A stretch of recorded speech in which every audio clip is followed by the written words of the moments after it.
Bismillahirrahmanirrahim. Assalamualaikum warahmatullahi wabarakatuh. Waalaikumsalam warahmatullahi wabarakatuh. Bismillahirrahmanirrahim. Alhamdulillahirabbil alamin. Wa bihi nasta'in wa ala umuri dunya waddin. Wassalatu wassalamu ala asrofil anbiya wal mursalin wa ala alihi wa sahbihi ajma'in amma ba'd. Rabbi ishrah li sadri wa yassir li amri wa hlul 'uqdatam min lisani yafqahu qawli. Ya Fattah, Ya Alim, Ya Razzaq, Ya Karim, Fatana Futuhul Arifin. Alhamdulillahi Rabbil Alamin. Allahumma salli ala Sayyidina Muhammad wa ala ali Sayyidina Muhammad. Kama sallaita ala Sayyidina Ibrahim wa ala ali Sayyidina Ibrahim. Wa barik ala Sayyidina Muhammad wa ala ali Sayyidina Muhammad. Kama barakta ala Sayyidina Ibrahim wa ala ali Sayyidina Ibrahim fil alamin innaka Hamidum Majid. Bismillah, Alhamdulillah, kita berjumpa kembali pada kajian rutin Rumah Hijrah Yayasan Al-Falah Kota Cirebon. Pertama-tama, marilah kita panjatkan puji syukur kehadirat Allah Subhanahu wa Ta'ala yang telah melimpahkan nikmatnya, rahmatnya, karunia-Nya kepada kita, sehingga kita masih diberikan kemudahan untuk hidup sampai detik ini, diberikan kemudahan untuk beribadah, diberi kemudahan untuk bertalabun ilmi pada malam yang insya Allah barakah ini. Salawat serta salam semoga selalu kita curahkan kepada junjungan kita Nabi Agung Nabi Muhammad Sallallahu Alaihi Wasallam, pada keluarganya, sahabatnya, dan semoga kita selaku umatnya diberikan kemudahan untuk mendapatkan syafaat melalui beliau pula. Amin, amin ya rabbal alamin. Baik, Bapak Ibu, langsung saja kita buka bersama-sama untuk kajian kita pada malam hari ini dengan membaca basmalah. Bismillahirrahmanirrahim.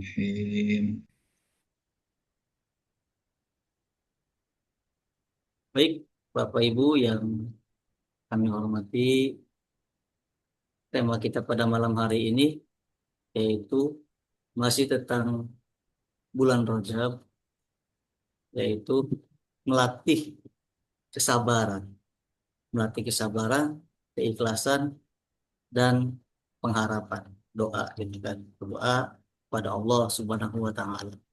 Yang mana mungkin kita melihat situasi di Indonesia, Masya Allah ya, kita diuji kesabaran kita, gitu kan. Mungkin sebagian daerah ada yang terkena bencana, termasuk di kita juga di Cirebon, gitu kan. Sebagian juga ada terkena bencana banjir. Semoga kita diberikan kesabaran, keikhlasan, dan kita selalu berdoa mengharapkan ampunan dari Allah Subhanahu wa Ta'ala. Baik, pada tema yang luar biasa, masih di bulan Rajab, kita berdoa dulu bersama-sama mengharapkan keberkahan di bulan Rajab. Bismillahirrahmanirrahim. Allahumma barik lana fi Rajab wa Sya'bana wa ballighna Ramadan. Amin, amin ya rabbal. Baik, kepada guru kita yang sama-sama kita hormati, sama-sama kita muliakan, Pak Ustadz Yani Heriani, untuk materinya kami persilahkan. Terima kasih kepada Mas Adib yang sudah membuka ya, dalam kegiatan taklim pada malam hari ini. Surat terdengar ya?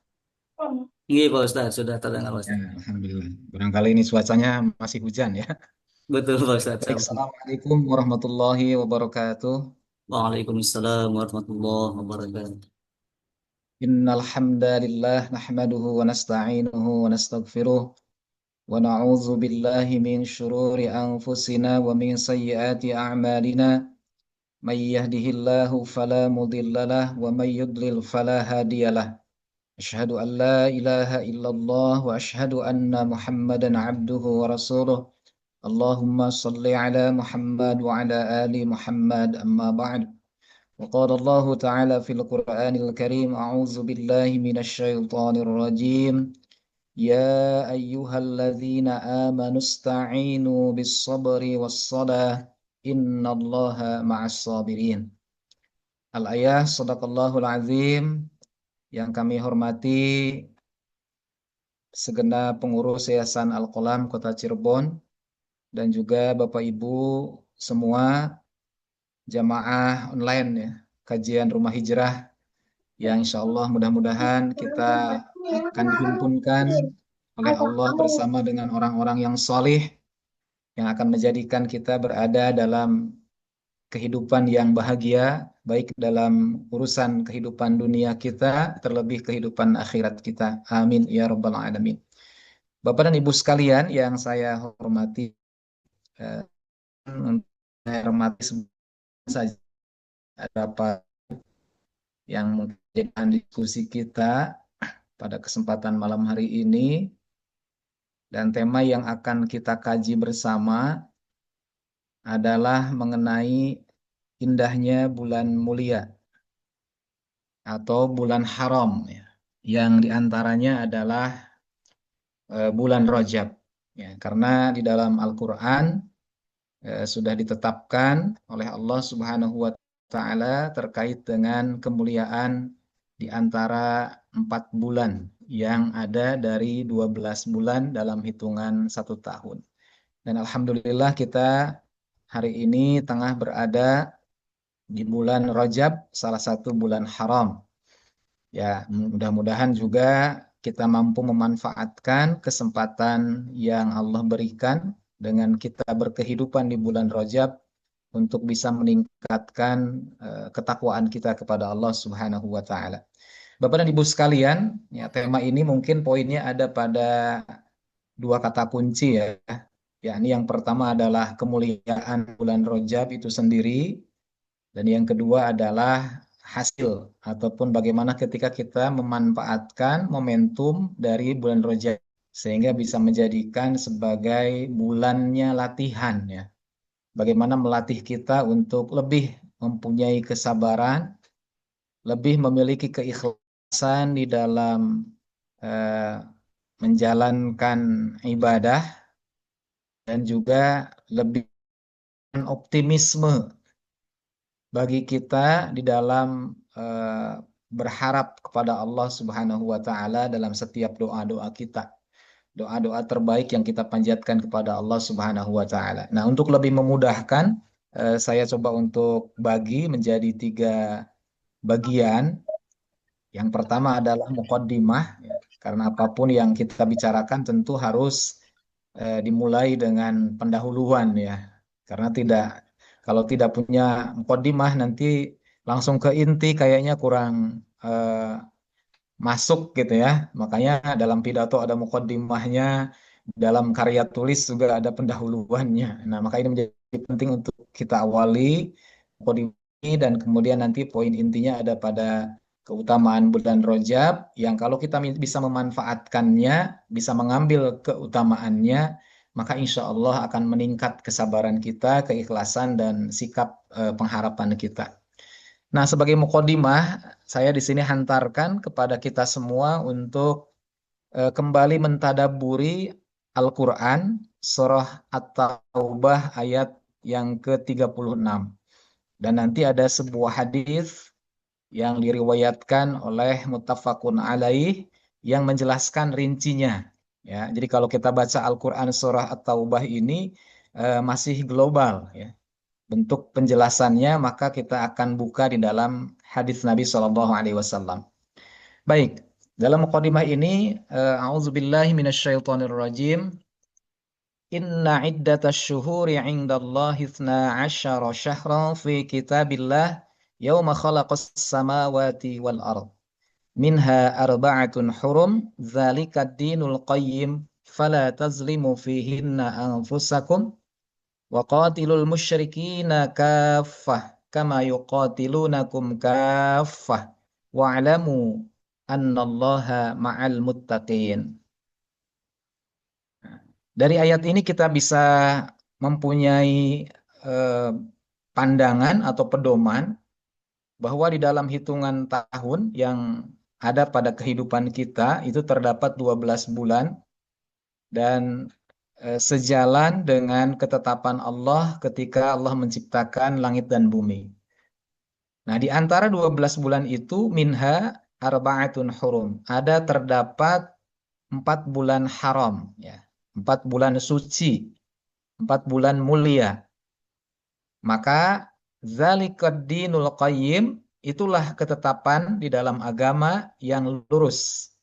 Fala tazlimu fihinna anfusakum. Maka janganlah kalian atau kamu berbuat zolim, ya, atau menzolimi diri sendiri.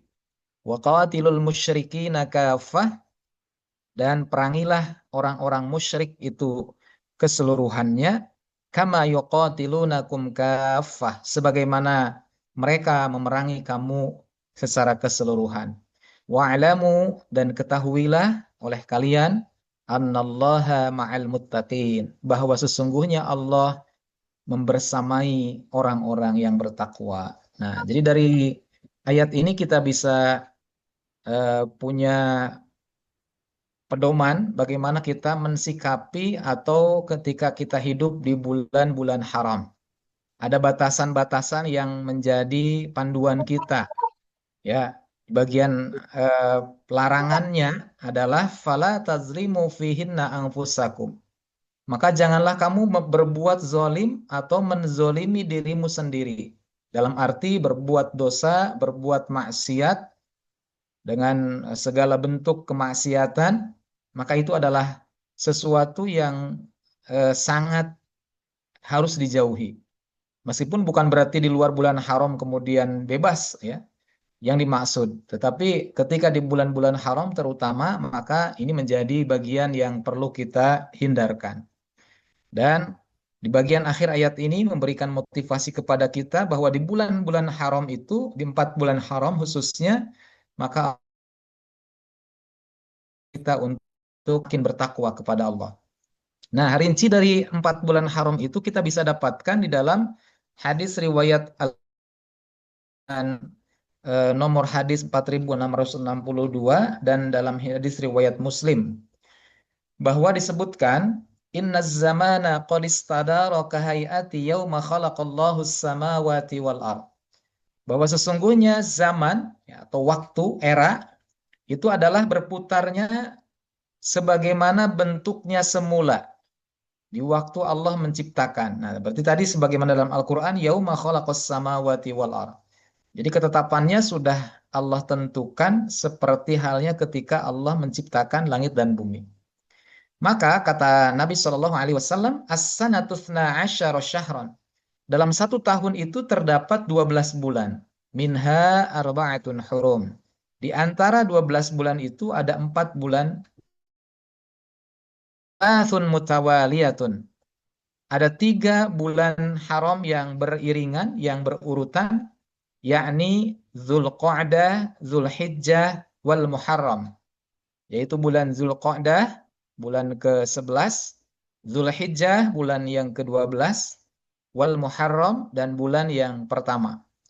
Wa Rajabu Mudhara, dan bulan Rajab Mudhar, alladzi baina Jumada wa Sya'bana, yang mana terletak bulan Rajab ini ada di antara bulan Jumada, ya ini bulan Jumadil Akhir, dan bulan Sya'ban. Inilah yang menjadi penjelasan teknis dari Nabi Shallallahu Alaihi Wasallam terkait dengan 4 bulan haram tersebut.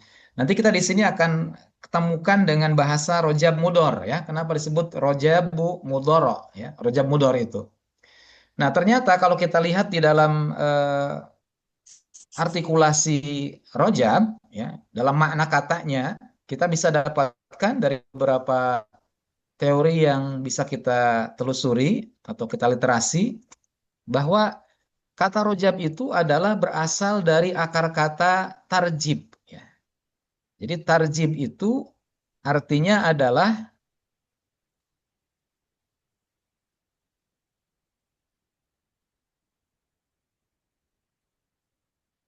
ini kok jadi,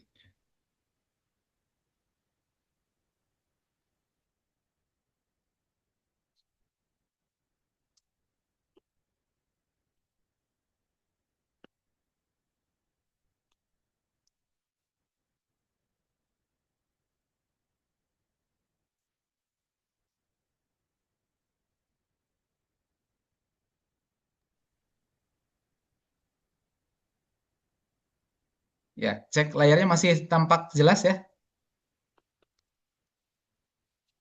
Halo, di layar Bapak Ibu masih jelas? Jelas Ustaz. Jelas ya, baik.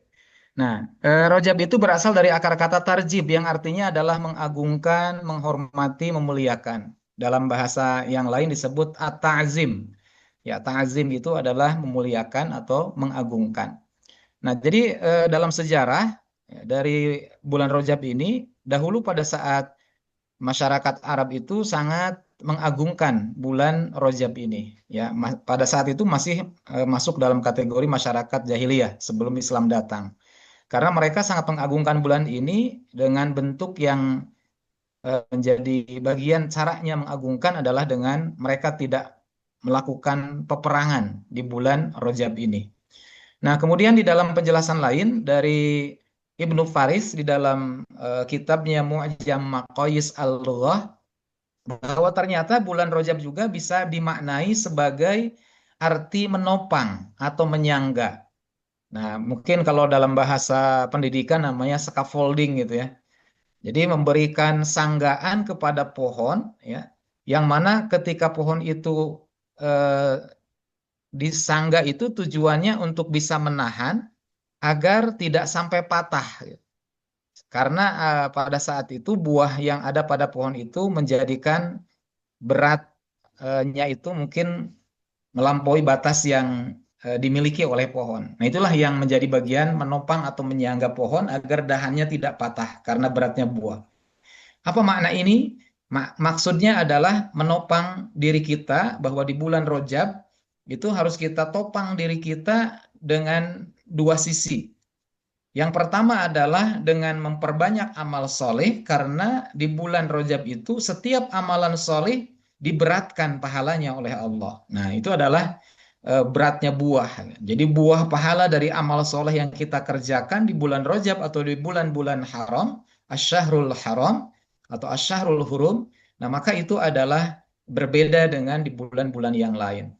Nah, begitupun sebaliknya, ketika kita menopang diri kita, menahan diri kita dari segala bentuk perbuatan dosa, yang mana di bulan haram ya khususnya di bulan Rajab ini ketika orang melakukan perbuatan maksiat atau berbuat dosa maka itu pun akan menjadi berat di dalam bobot dosa yang akan dibalas oleh Allah Subhanahu wa taala sehingga tidak terjerumus kepada kebinasaan. Itulah makna kata Rajab untuk makna menopang atau menyangga. Jadi bagaimana kita bisa menguatkan amal soleh untuk memberatkan pahala di sisi Allah dan kita menahan diri dari berbuat dosa yang bisa menjerumuskan. Nah, kemudian makna bulan Rajab juga dikenal dengan julukan-julukannya. Jadi di sini kita akan menemukan tiga nama ya, dari julukan terhadap bulan Rajab. Nah, salah satunya ada dalam hadis Nabi tadi, ya, bahwa bulan Rajab disebut Rajabul Mudhar, ya, Rajab Mudhar. Ya, yang pertama bulan Rajab itu dijuluki sebagai Al-Asam.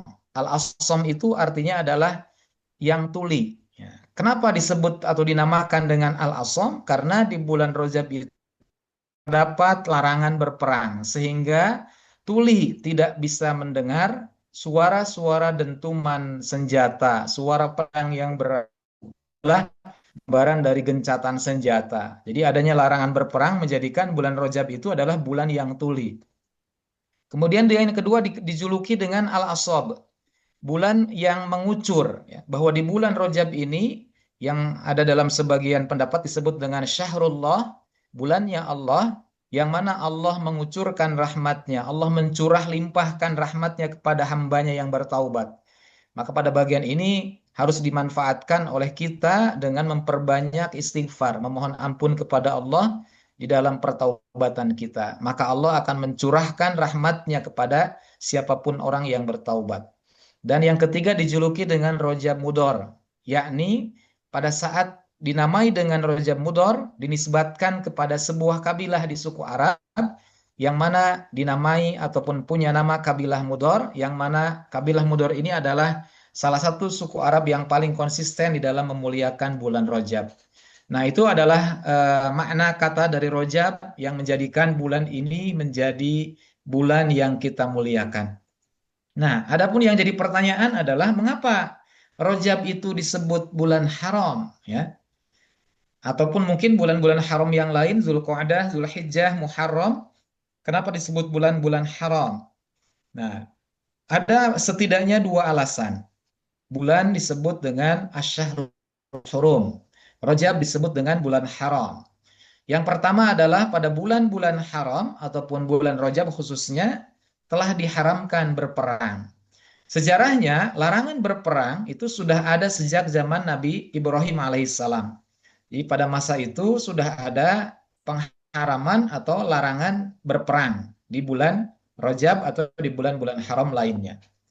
Nah, hingga terus sampai dengan ketemu di masa jahiliyah dan kemudian bahkan dikukuhkan oleh Islam bentuk pengharaman terhadap pertumpahan darah. Dilarang atau diharamkan berperang atau memulai peperangan. Kecuali kalau memang diperangi, maka di situ adalah membalas sebagai bentuk yang dan bahkan melakukan kezaliman lain yang sifatnya fisik. Nah, itu adalah alasan yang pertama yang menjadikan bulan disebut bulan haram atau bulan yang mulia, bulan yang suci, tidak boleh dinodai dengan pertumpahan darah atau peperangan.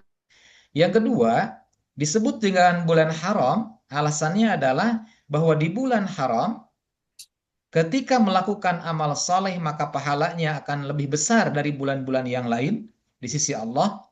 Dan begitu juga dosa yang dilakukan dari perbuatannya akan mendapatkan bobot dosa dari maksiat seseorang yang nilainya lebih yang diperbuat oleh manusia di bulan-bulan yang lain. Itulah yang menjadikan alasan bulan dinamakan dengan bulan yang suci atau bulan haram. Jadi makna haram di sini bukan sebagaimana makna kata haram yang dipahami oleh masyarakat awam, yang bicara tentang konotasi haram itu adalah sesuatu yang buruk, misalkan haramnya daging babi, haramnya minuman keras, ya. Jadi bukan makna itu yang dimaksud.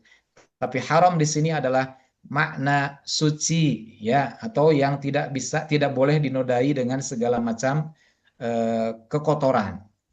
Itulah bulan haram. Maka ada tanah haram, tanah suci dinamakannya. Nah, kemudian dari tema ini kita ingin mencoba untuk bagaimana menjadikan dalam kehidupan kita mensikapinya.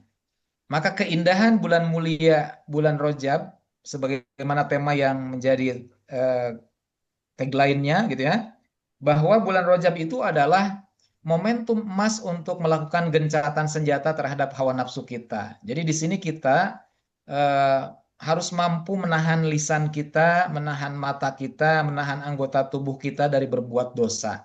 Karena nanti di bulan Ramadan itu akan menjadi eh, keindahan bulan mulia ini akan betul-betul akan diuji, ya. Jadi istilahnya kalau dalam bahasa lain, bulan Rajab ini adalah bulan persiapan memasuki bulan Ramadan. Jadi kalau ibarat persiapan itu kan latihan, ya. Mungkin ketika kita di masa-masa sekolah ada istilah ujian, ujian nasional ataupun EBTANAS gitu ya, ataupun evaluasi belajar tahap akhir nasional, atau juga dengan nama-nama yang lain termasuk sekarang PKA, maka biasanya keberhasilan ujian pada waktu tersebut akan sangat ditentukan oleh persiapannya. Kalau dia belajarnya eh, persiapannya lebih daripada yang lain, tentu akan mendapatkan hasil ujiannya yang lebih, ya, lebih baik tentunya. Maka inilah bagian dari proses yang harus kita lalui. Keindahan bulan Rajab ini adalah bagaimana kita mampu menahan lisan kita dari berkata-kata yang tidak pantas, dari perkataan kotor, dari kata-kata yang keji yang menyakitkan orang lain, kata-kata yang mengandung unsur eh, kebohongan atau penistaan, termasuk dengan angkuh yang lain, ya, memandang dari yang bukan haknya, mendengar dari yang bukan haknya, maka itu semua harus mampu kita tahan sehingga ketika masuk Ramadan itu sudah betul-betul terbiasa.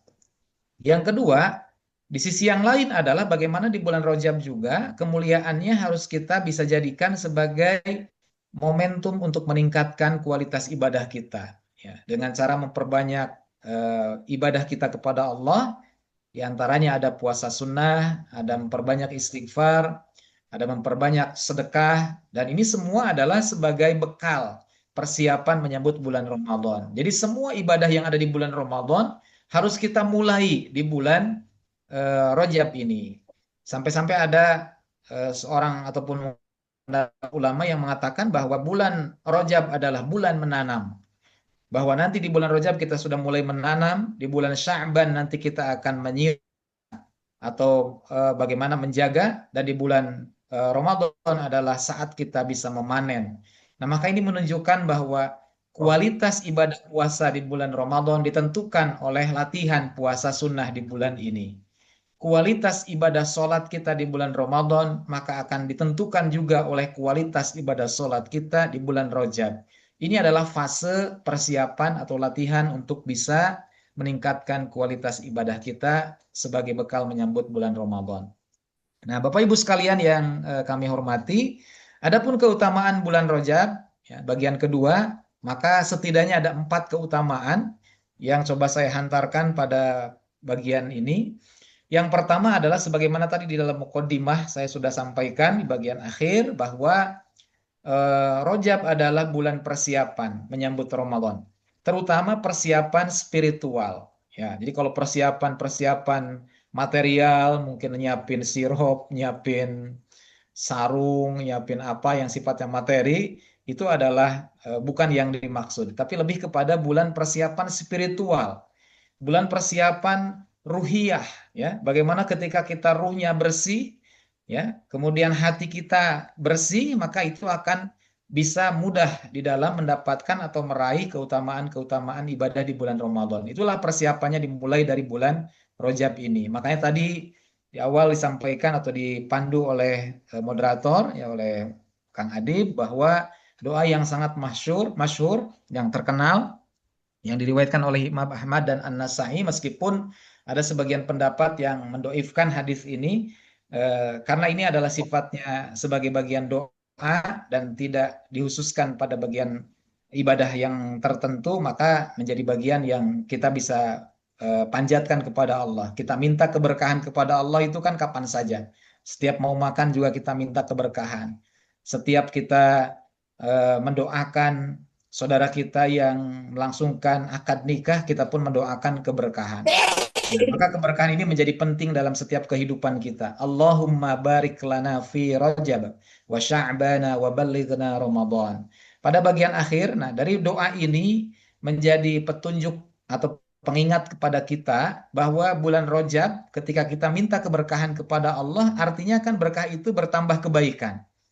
Ya, keberkahan itu bukan sesuatu yang sifatnya hanya yang diturunkan dari Allah kepada kita, tetapi memang harus kita upayakan, gitu ya.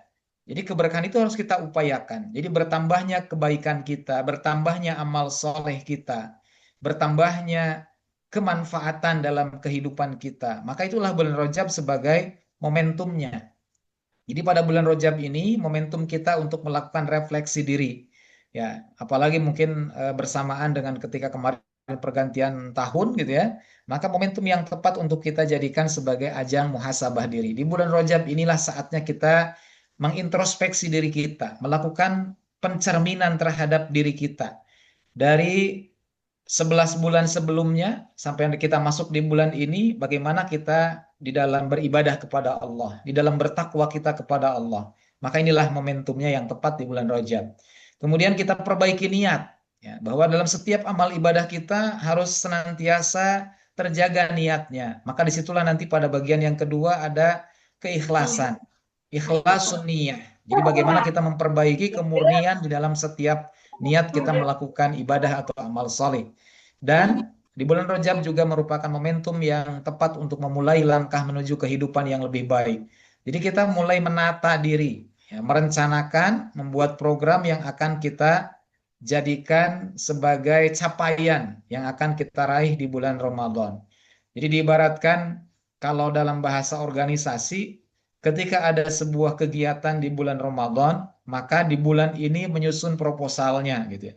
Jadi kita sudah mulai membuat perencanaan, programnya ada apa saja yang akan kita lakukan, targetnya apa. Katakanlah Ramadan nanti 2 bulan yang akan datang, misalkan kita mempunyai target hafal Al-Quran juz 29. Nah, maka di bulan ini sudah dimulai, sudah dimulai dalam perencanaannya. Nah, maka ini adalah memulai langkah menuju kehidupan yang lebih baik dalam arti kehidupan yang sifatnya bukan hanya orientasi duniawiyah. Kemudian persiapan spiritual di bulan Rajab ini menjadi kunci kesungguh-sungguhan dalam meraih kesuksesan di bulan Ramadan. Yang kedua, keutamaan atau fadilah bulan Rajab ini adalah sebagaimana tadi disampaikan dalam mukaddimah. Jadi kalau tadi kita simak di bagian mukaddimah, maka keutamaan ini semua sudah ada pada bagian sebelumnya. Hanya ini menjadi kesimpulannya, gitu. Bahwa di bulan Rajab setiap amal kebaikan, amal soleh, maka akan dilipatkan pahalanya oleh Allah Subhanahu wa Ta'ala.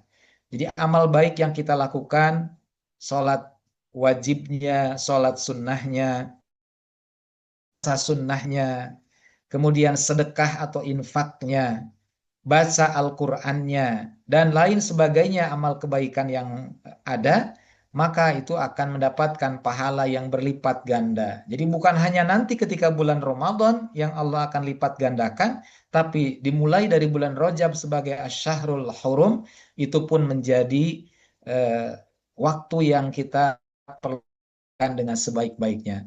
Hal ini dijelaskan sahabat Ibnu Abbas radhiyallahu anhuma fi syuhuril hurum, bahwa di bulan haram, di bulan-bulan yang disucikan, al amalu fiha a'zam, bahwa setiap amal kebaikan yang dilakukan di dalam bulan itu a'zam, akan lebih besar pahalanya.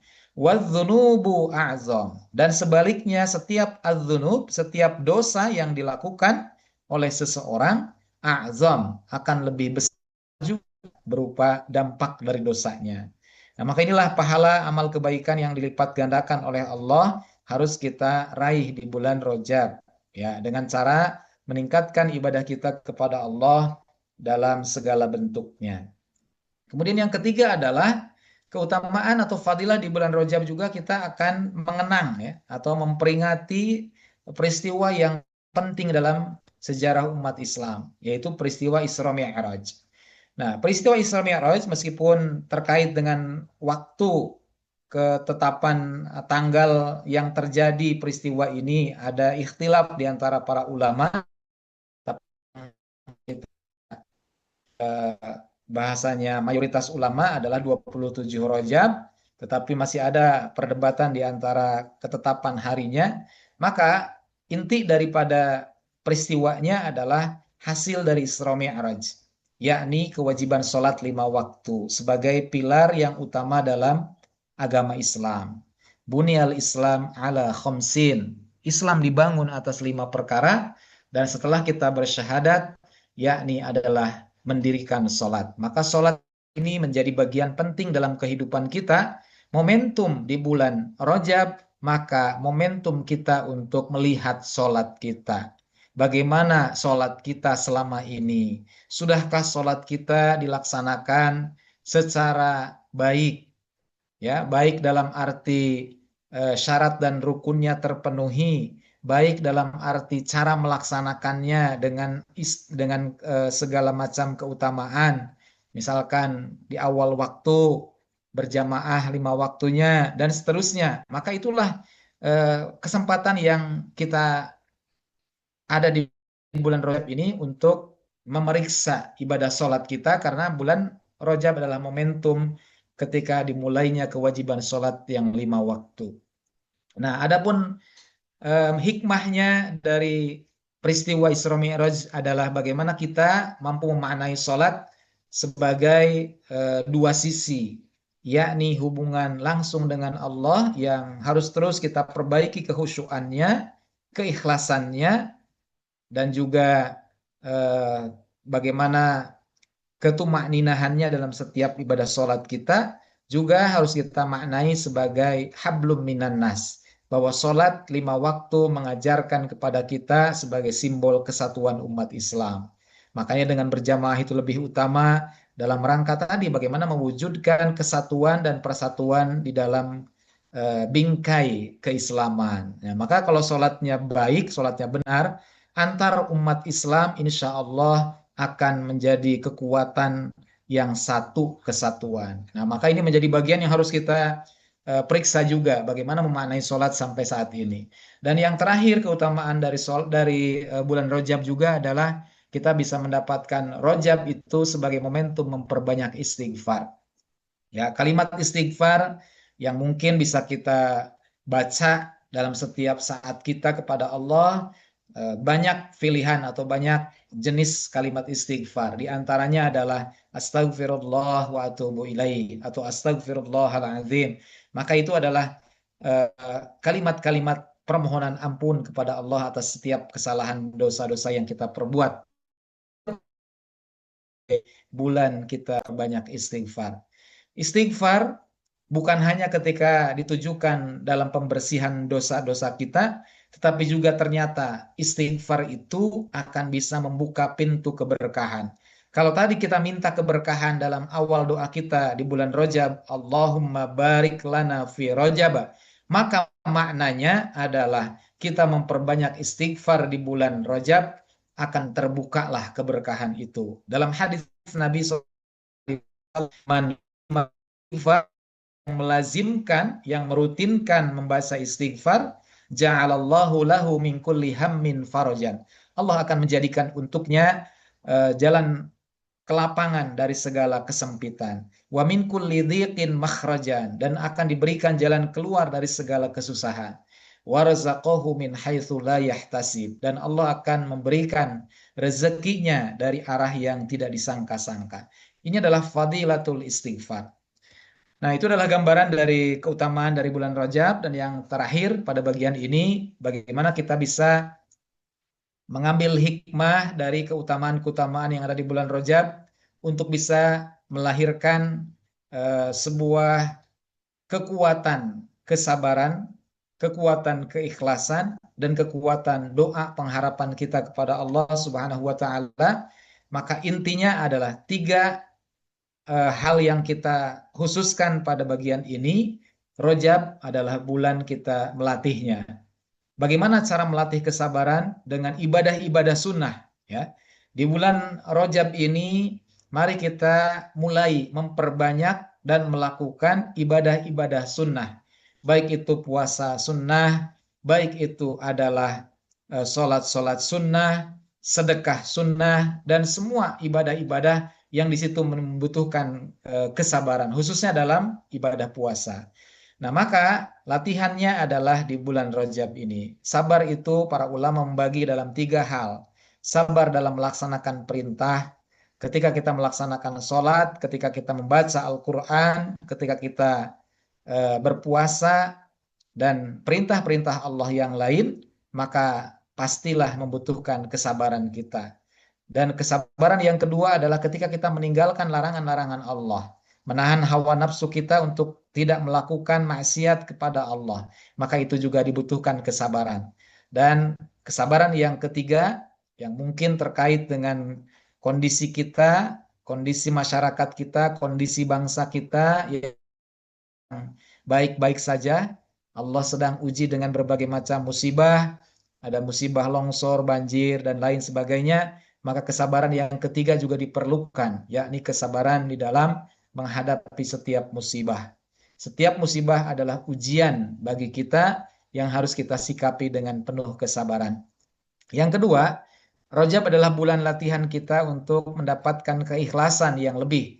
Ketika kita masuk di bulan Ramadan, betul-betul sudah tertata kita untuk terbiasa melakukan amalan dengan ikhlas. Maka pembiasaan ini kita mulai dengan di bulan Rajab. Mari kita kerjakan amalan-amalan di bulan Rajab ini untuk senantiasa kita niatkan semata-mata karena Allah.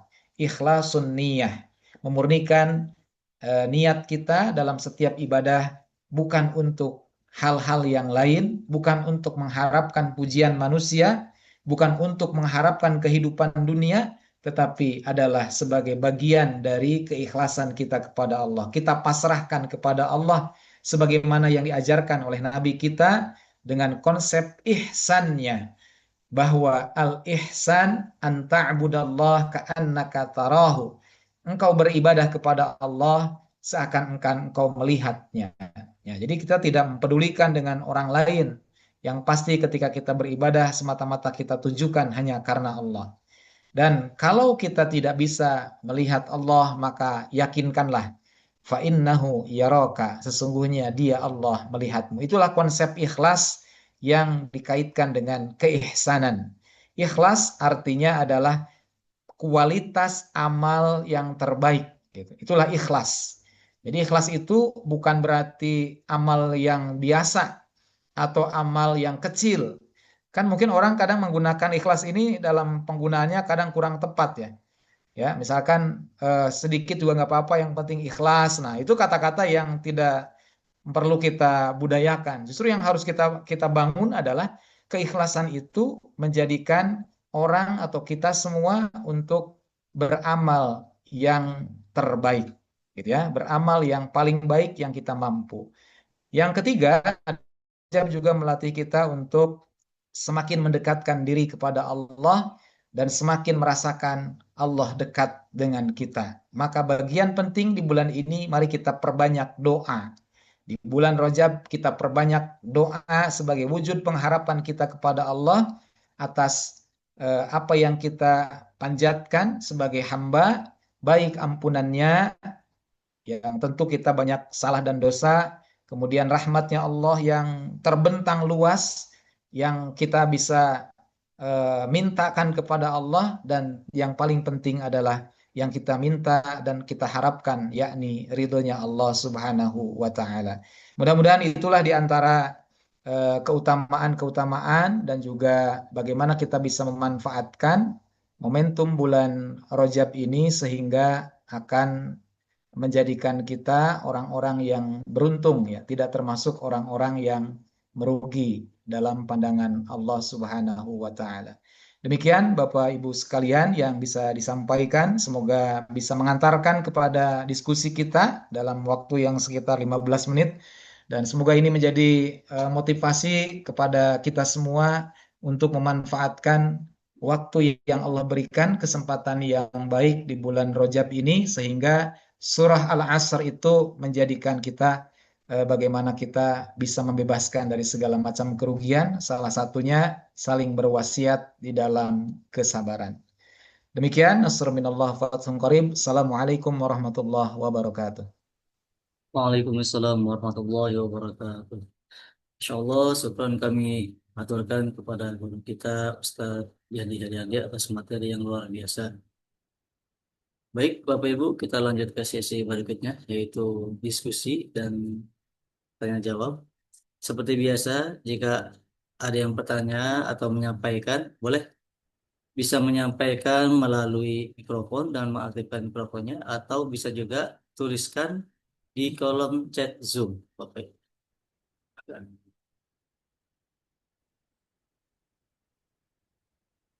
Kita berikan waktu terlebih dahulu untuk sesi yang kedua ini. Enggak, Bapak Ibu.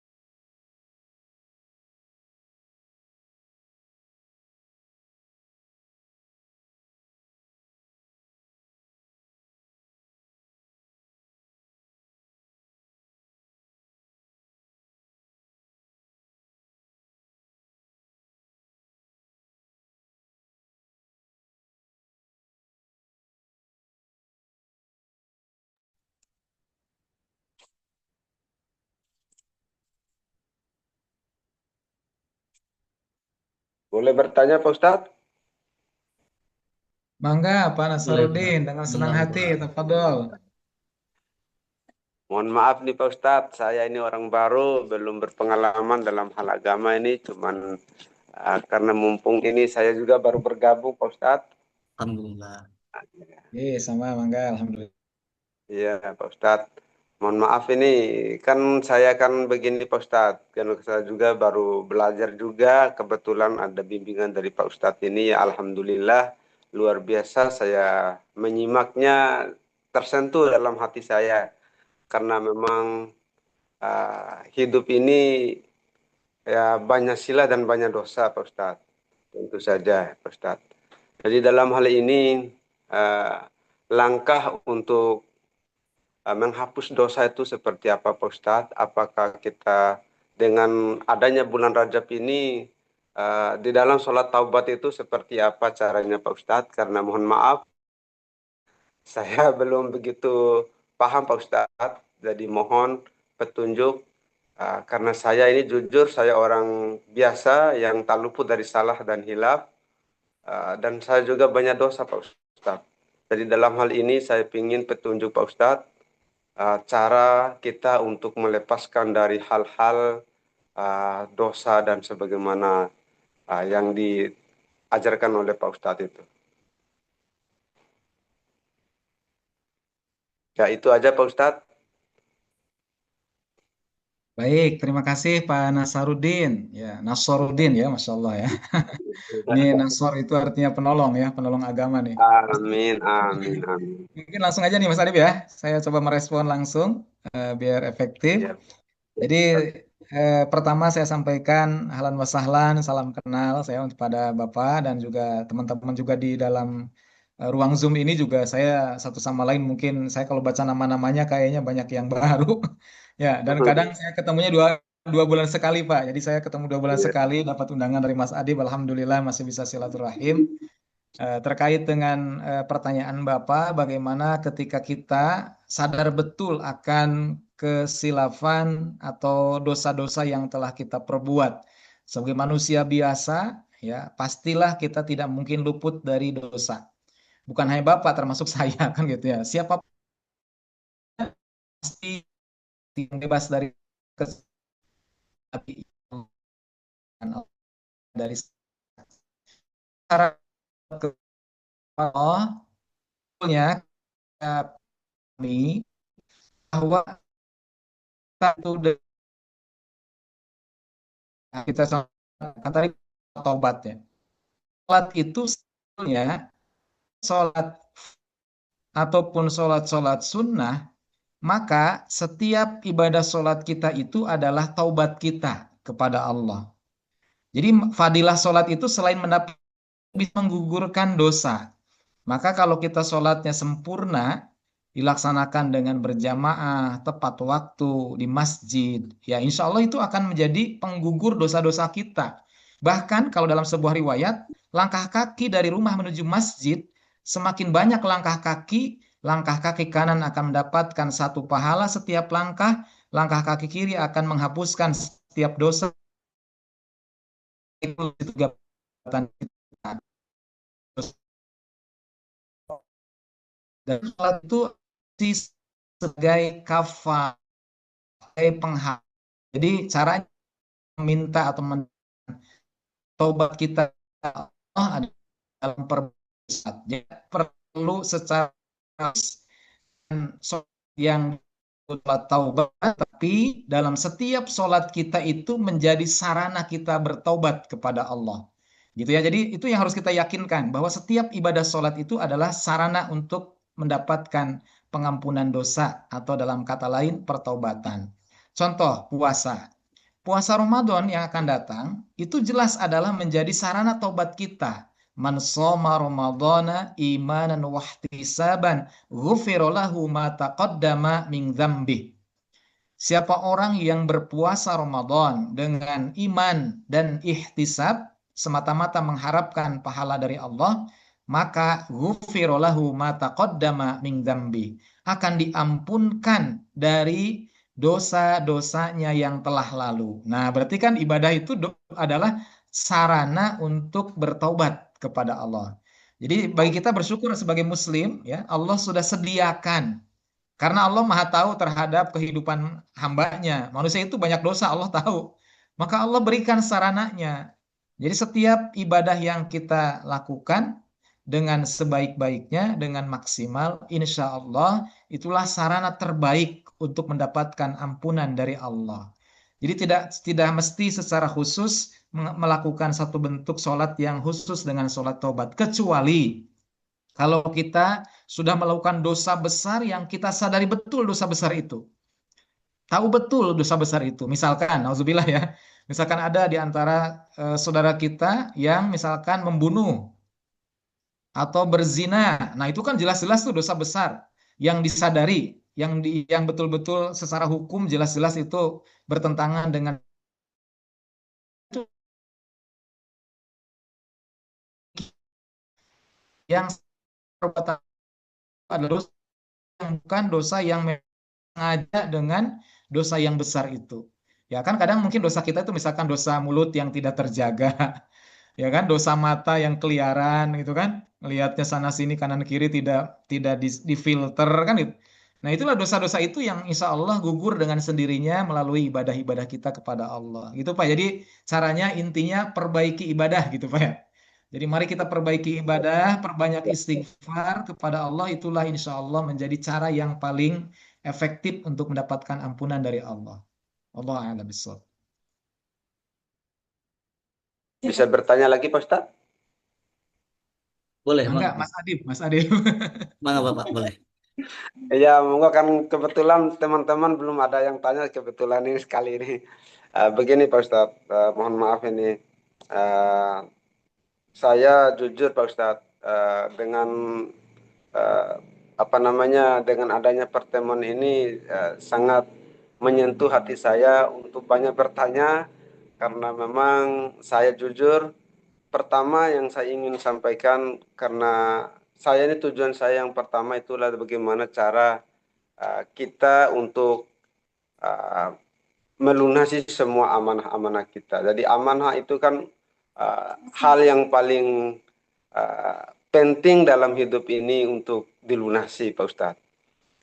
Jadi saya dengar katanya Pak Ustadz itu ketika kita meninggalkan amanah dan kewajiban maka Allah akan tidak apa namanya uh, kita tuh tidak akan nyampe pada tujuan gitu kata maksudnya Pak Ustadz. Jadi mohon petunjuk Pak Ustadz kira-kira langkah-langkah yang harus saya lakukan dan bagaimana caranya apakah saya harus kalaupun sholat apa, kalaupun langkah yang lain mungkin langkah apa, mohon petunjuk Pak Ustadz agar bisa saya menyelesaikan semua persoalan-persoalan amanah dan kewajiban ini Pak Ustadz. Baik, terima kasih Pak Nasaruddin. Ya, ini sambil nunggu teman-teman yang lain ya. Iya. Ya, baik. Jadi bicara manusia kita semua dalam kehidupan ini semuanya adalah amanah dari Allah. Amanah itu dalam bentuk diri kita sendiri sebagai amanah, kemudian harta kita juga amanah, anak keturunan kita juga amanah dari Allah. Amanah itu artinya adalah kepercayaan atau yang dipercaya. Maka kita adalah termasuk orang yang dipercaya oleh Allah untuk menerima amanah itu. Bahkan Al-Quran sendiri adalah sebagai amanah. Makanya ketika kita bagaimana menjadikan Al-Quran itu dalam kehidupan, berarti kita itu menjaga amanah juga. Nah, jadi itu sangat luas. Apapun yang ada dalam kehidupan semua adalah amanah. Ya, contoh dalam diri kita saja nih, Pak ya. Misalkan kita punya tangan. Tangan yang Allah berikan itu kan berarti amanah. Allah titipkan tangan kita ini adalah milik Allah. Maka tangan kita berarti karena amanah dari Allah, jangan sampai digunakan untuk hal-hal yang dibenci oleh Allah sebagai pemberi amanah. Makanya kalau bicara tentang amanah, kalau mau dipreteli gitu ya, oh sangat banyak sekali. Ya, itu amanah dalam setiap diri kita pun ini semua organ yang ada amanah. Nah, sekarang di luar diri kita, itu kan ada amanah itu berupa orang, ada berupa barang, ada berupa jabatan atau harta. Berupa orang tadi istri adalah amanah. Maka dalam Al-Quran disebutkan ya alladzina amanu qu anfusakum wa ahlikum naro. Nah, itu ada berarti kan amanah. Wahai orang yang beriman, jagalah dirimu dan juga keluargamu dari api neraka. Nah, berarti itu amanah. Allah titipkan keluarga kepada kita untuk kita jaga. Nah, gitu ya.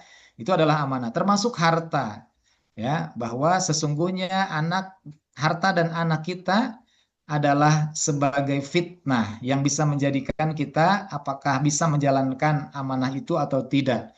Nah, jadi kalau kita memahami amanah itu sangat luas sekali, maka yang dimaksud dari pertanyaan Pak Nasarudin ini, mungkin apakah amanah itu hanya pada bagian pekerjaan yang sifatnya menjadi tanggung jawab kita, yang sifat katakanlah semacam profesi ataupun pekerjaan yang ada kaitan dengan orang lain.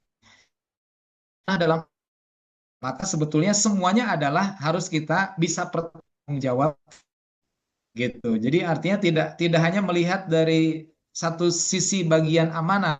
Ya, misalkan saya mohon maaf ya sebagai pendidik. Nah, jadi pendidik itu amanah.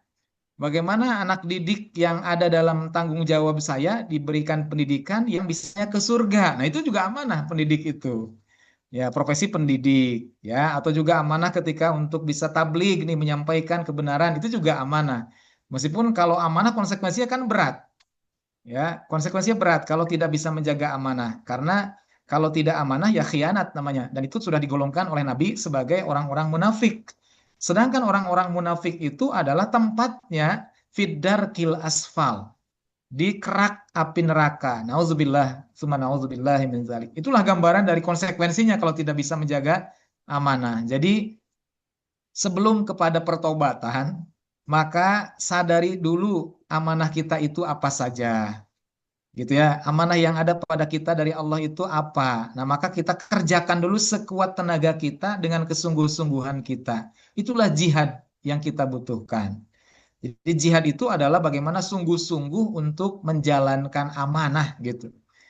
Jadi bukan hanya berperang di medan perang sebetulnya jihad itu, tapi bagaimana kita sungguh-sungguh dalam menjaga amanah, menjaga mendidik anak, mendidik istri, menjaga harta untuk digunakan pada jalan yang diridhoi oleh Allah itu juga amanah. Jadi itu yang pertama adalah mari kita kenali atau ketahui dan sadari segala amanah yang Allah titipkan kepada kita untuk kemudian kita kerjakan. Ya, tentu sesuai kemampuan kita ya. La yukallifu illa wus'aha. Amanah itu tidak Allah berikan di luar batas kita. Nah, itu yang pertama. Pun kita sudah jihadiyah, sudah sungguh-sungguh mengerjakan amanah. Saya sudah ngajar dengan baik kan gitu kan. Masuk tepat waktu kalau ngajar gitu, memberikan nilai yang baik sesuai dengan keadilannya. Nah, itu kan sudah dilakukan tuh kesungguh-sungguhan. Tinggal yang kedua adalah tawakal kepada Allah. Ya, kita pasrahkan kepada Allah. Kembalikanlah kepada pemilik setiap yang diamanahkan.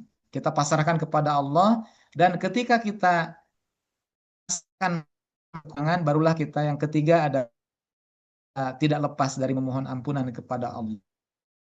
Dari atau tidak, pasti kita pernah lalai terhadap amanah, maka kita meminta ampunlah kepada Allah.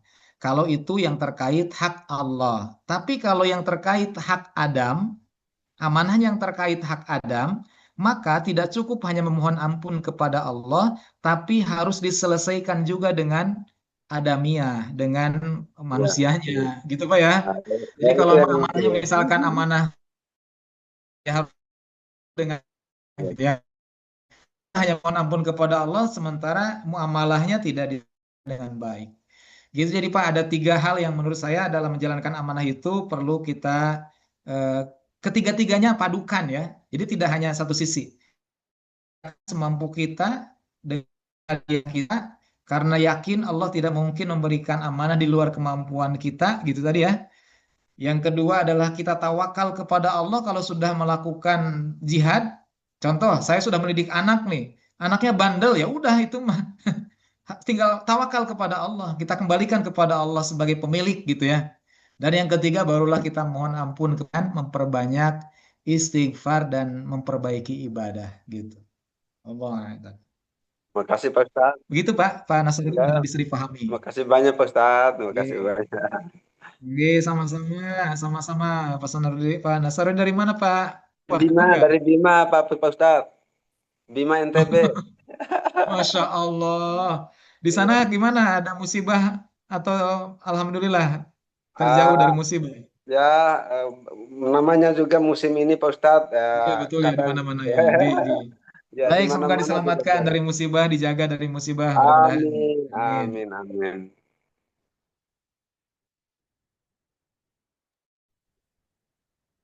Baik, terima kasih disampaikan. Mungkin ada pertanyaan terakhir di kolom chat Zoom, Pak Ustadz. Izin, Pak Ustadz, bagaimana meraih ketenangan dari permasalahan yang membuat kita overthinking seperti itu? Baik, Mbak Mela ya atau Ibu Mela ya, mohon maaf ya barangkali eh, tidak tepat dalam panggilan. Jadi dari Mbak ataupun Ibu Mela bertanya tentang bagaimana meraih ketenangan.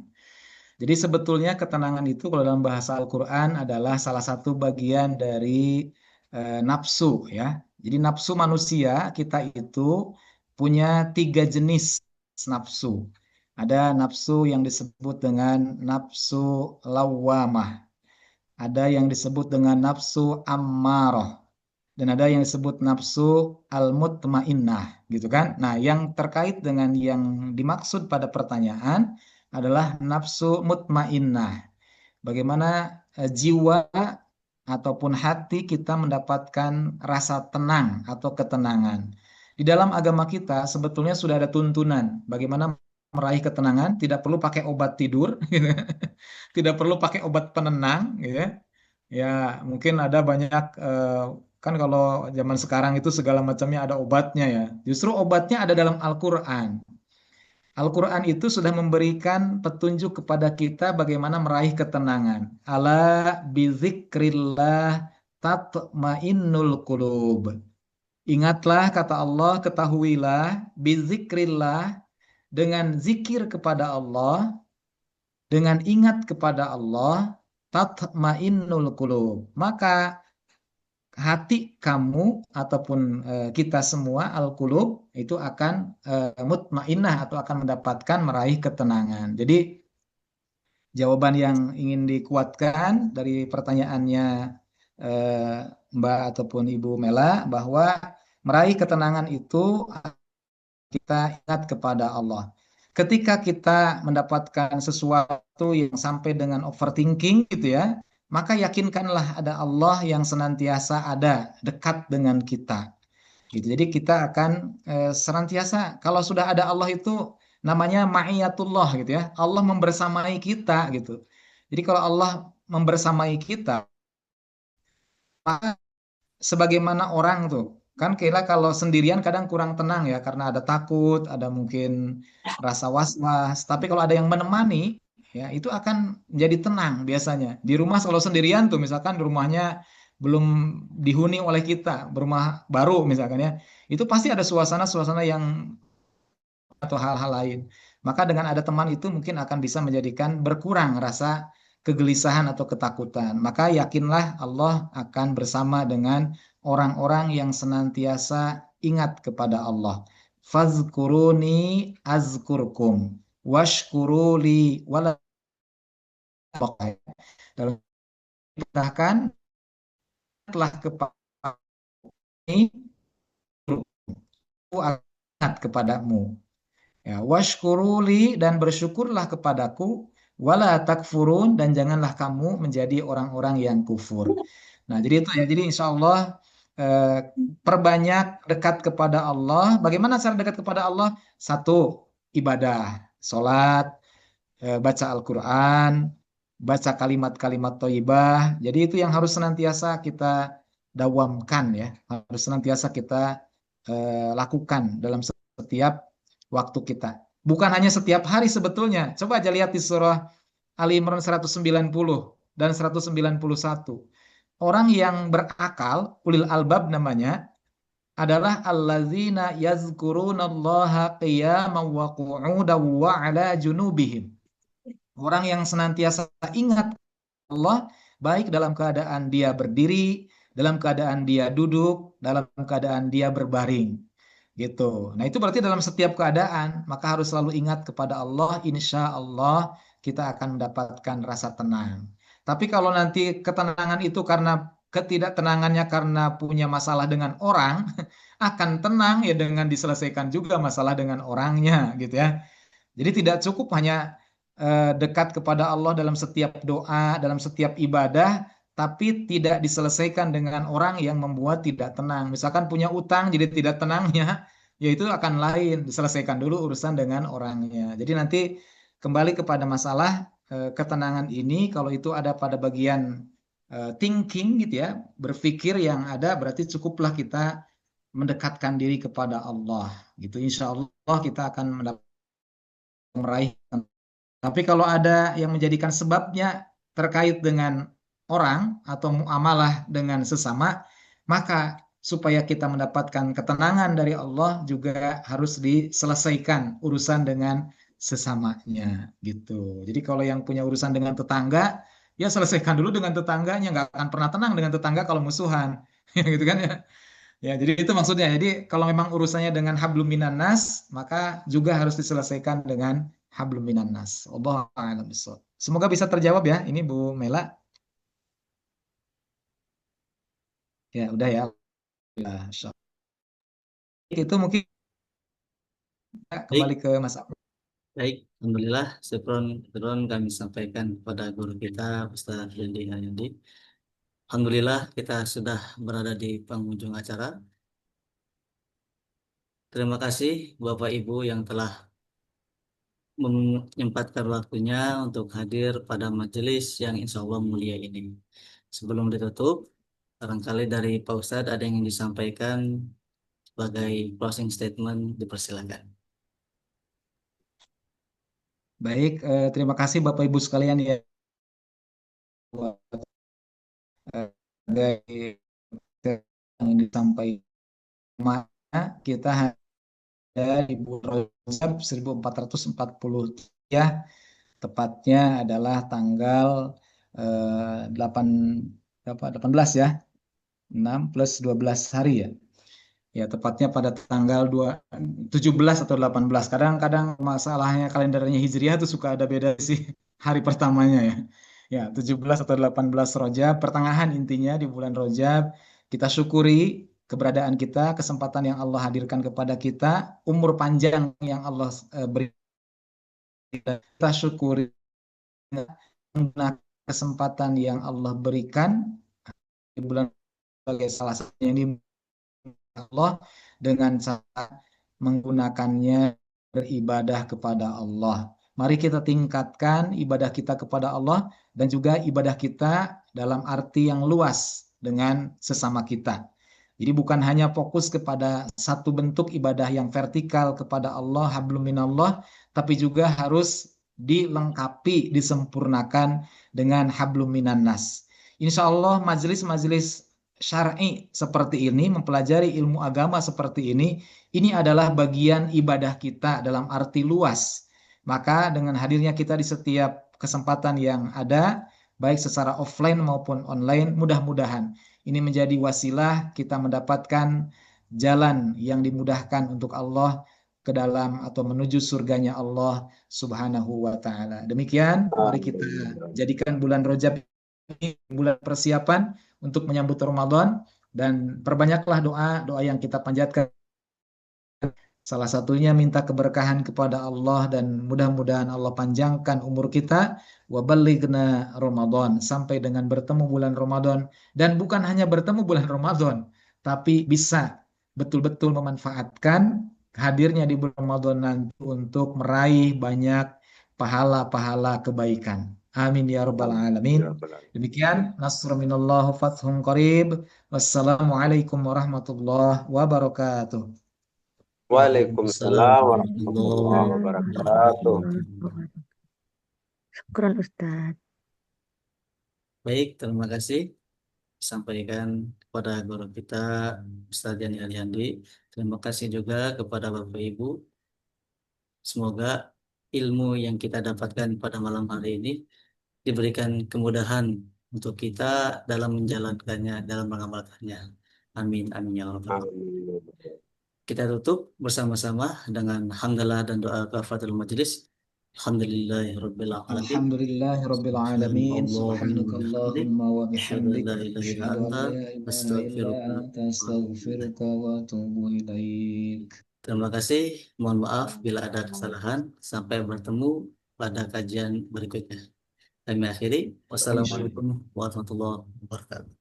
Waalaikumsalam Waalaikumsalam warahmatullahi warahmatullahi wabarakatuh. Terima kasih Bapak Ibu wabarakatuh. semuanya. Semoga sehat walafiat. Ya. Amin, amin, Sampai amin, jumpa amin. insya Allah 2 bulan yang akan datang ya. Saya ketemunya 2 bulan ya sama Mas Amin. Adib ya.